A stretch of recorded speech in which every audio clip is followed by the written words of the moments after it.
NIA ने Mumbai police के एक इंस्पेक्टर सुनील मने को गिरफ्तार किया है। और ये सुनील मना जो है ये कांदीवाली क्राइम ब्रांच में तैनात था।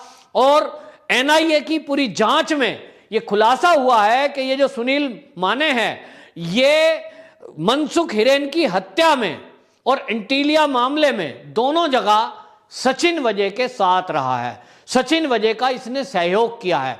गाड़ी में विस्फोटक रखना हो चाहे मनसुख हिरेन की हत्या हो, इसमें 2-3 पुलिसकर्मी जो रिटायर रहे हैं वो भी उनके शक है कि वो शामिल रहे हैं, जिसमें कि प्रदीप शर्मा नाम सामने आया था।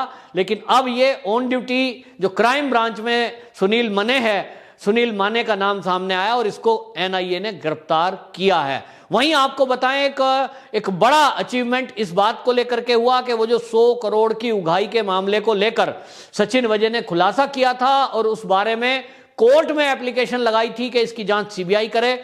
सीबीआई ने इसकी जांच को उसको 27 अप्रैल तक सौंपना है इस जांच को। तो अब आप जानते हैं कि कुछ ही घंटे बचे हैं।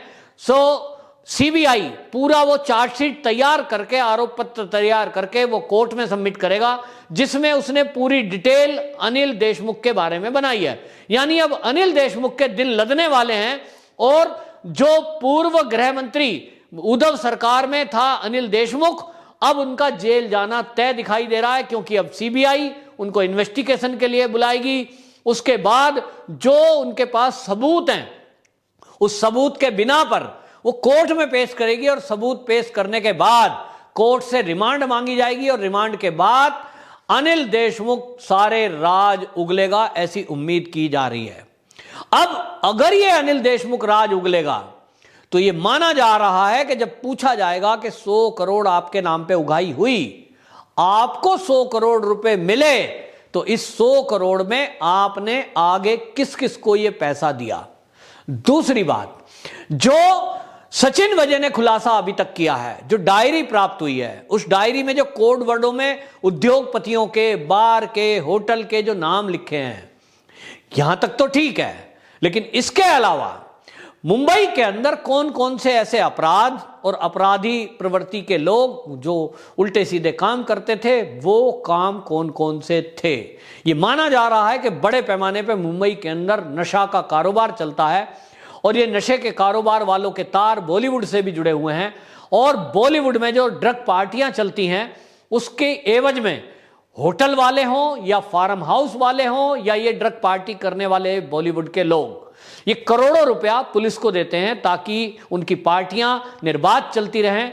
रात को 2 बजे हों या 6 बजे हों सुबह के, ये जब भी कोई एक्सीडेंट कर दें या नशे में टुल्ली होके जाएं तो कोई इनको टोके नहीं। क्योंकि आप जानते हैं कि नशा होने के बाद कोई भी गाड़ी ड्राइव करना गुनाह है और जेल में पकड़ लिया जाता है। लेकिन आपने बहुत कम सुना होगा कि कोई बॉलीवुड का एक्टर या एक्ट्रेस या कोई कलाकार मुंबई में गाड़ी ड्राइव करता हुआ पकड़ा गया। ये इस तरह की मिली भगत अब खुलासे हो रहे हैं और ये खुलासा और कोई नहीं कर रहा, ये सब पुलिस के ही लोग कर रहे हैं। जो पुलिस के लोग अब इस एंटीलिया मामले में पकड़े गए हैं, इनके जरिए खुलासा हो रहा है।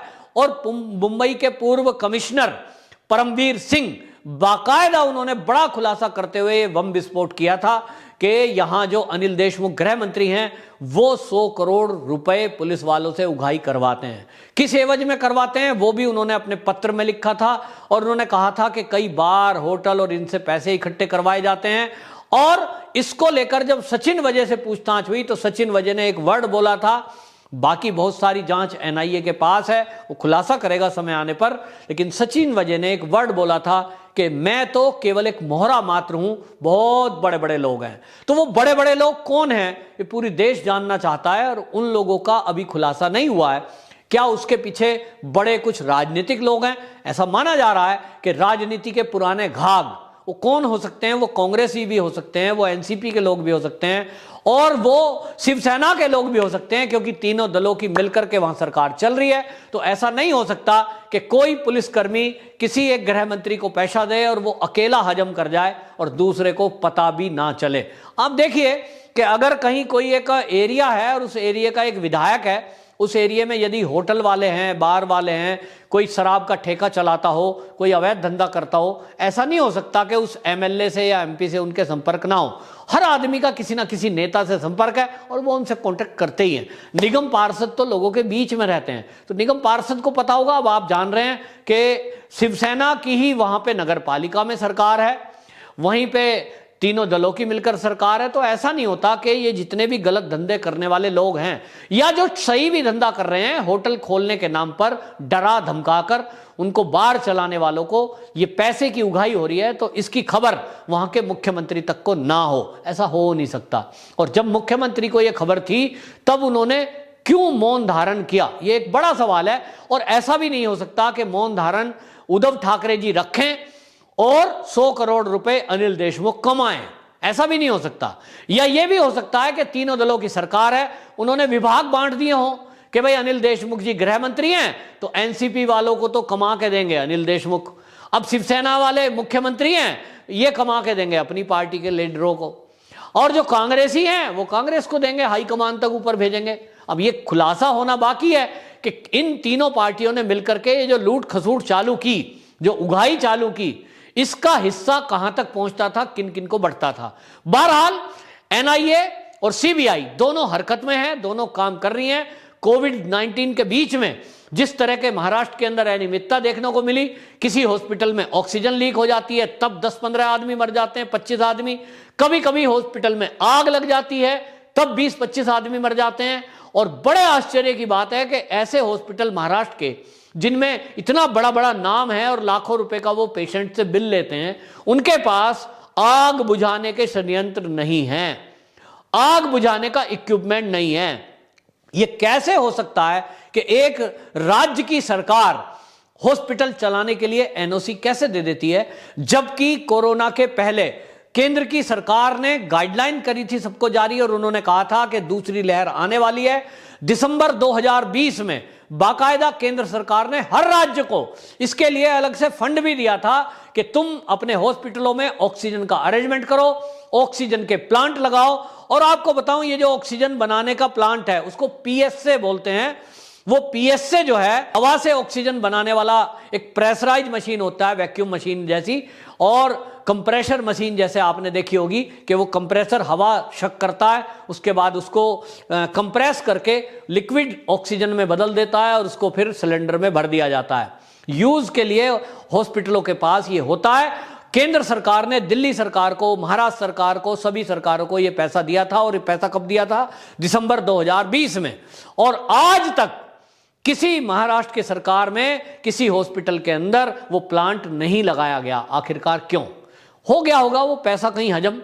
और इसीलिए ये सवाल उठ रहा है कि ये जो महाराष्ट्र में अफरा तफरी मच रही है, हॉस्पिटलों के अंदर कहीं ऑक्सीजन की लीक होने से मौत हो रही है, कहीं आग लगने से मौत हो रही है, कहीं पानी नहीं है आग बुझाने के लिए, कहीं लोगों की प्यास बुझाने के लिए, बीमारी बुझाने के लिए ऑक्सीजन नहीं है। आखिरकार ये अव्यवस्था क्यों? तो अब समझ में आ रहा है कि अव्यवस्था क्यों है, क्योंकि ये जो हॉस्पिटल हैं जहां आग बुझाने का संयंत्र भी नहीं लगा और उसको एनओसी मिल गई, वो कोविड सेंटर चला रहा है, आखिरकार कैसे मिला होगा? पैसे के बल पे। तो स्वास्थ्य मंत्री जो होंगे महाराष्ट्र के, उनका बयान भी ऊटपटांग बयान आया है, वो कहते हैं ये कोई राष्ट्रीय न्यूज नहीं है। तो ये इस तरह को हॉस्पिटल को क्लीन चिट देने वाली बात है। तो जो महाराष्ट्र के स्वास्थ्य मंत्री हैं, मैं तो सीधा सीधा एक शक मुझे हो रहा है, पता नहीं क्यों मीडिया वाले इस पे सवाल नहीं उठा रहे।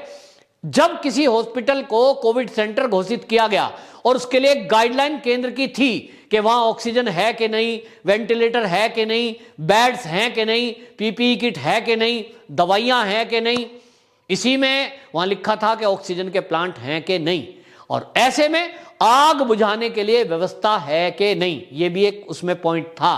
तब ऐसे में किसी कोविड सेंटर पे जहां आग बुझाने की कोई व्यवस्था नहीं है, आग लगती है और उस आग के कारण पेशेंट मर जाते हैं, ये बहुत बड़ा अपराध है। लेकिन वहां के स्वास्थ्य मंत्री ने क्या किया, कैसे इनको क्लीन चिट दी हॉस्पिटल को, अब ये समझ में आ रहा है। क्योंकि स्वास्थ्य मंत्री ने भी हो सकता है गृह मंत्री की तरह करोड़ों रुपए इसी तरह इकट्ठे किए हों और अपने किसी मातहत काम करने वाले को, जैसे अनिल देशमुख ने एक सिपाही को कह दिया कि भाई तुम इकट्ठे करके लाओ 100 करोड़, तो वहां के स्वास्थ्य मंत्री ने भी इसी तरह करोड़ों रुपए इकट्ठे करे होंगे महाराष्ट्र और मुंबई के हॉस्पिटलों से, और उनको कह दिया होगा कि जिसको लूटना है लूटो, किसी को मारना है मरने दो, ऑक्सीजन है या नहीं है, लेकिन तुम उगाही करके हर महीने केवल हमें मंथली देते रहो, हमें हफ्ता चाहिए, मरीज मरे तो मरे। और इसीलिए महाराष्ट्र की आज ये दुर्दशा है कि वहां उगाही केवल चल रही है, और इसलिए इस सरकार को उगाही सरकार कहा जा रहा है। महाविकास अघाड़ी ये महा उगाही सरकार बन के रह गई है, जिसमें लोगों की जान की परवाह किए बिना लोगों के मर्डर तक किए जा रहे हैं, निर्दोष लोगों के। ये खुलासा अब हो रहा है। मैं तो कहता हूं कि ये सारे जितने मंत्रालय उद्धव सरकार के चल रहे हैं, इन सब की एक बार जांच होनी चाहिए कि क्या क्या घपले घोटाले महाराष्ट्र के अंदर चल रहे हैं। तो आपको पता चलेगा कि अरबों रुपया ये महाराष्ट्र की जनता से बटोरा जा रहा है, और कोई व्यवस्था उद्धव सरकार ने लोगों के लिए नहीं की है। वंदे मातरम।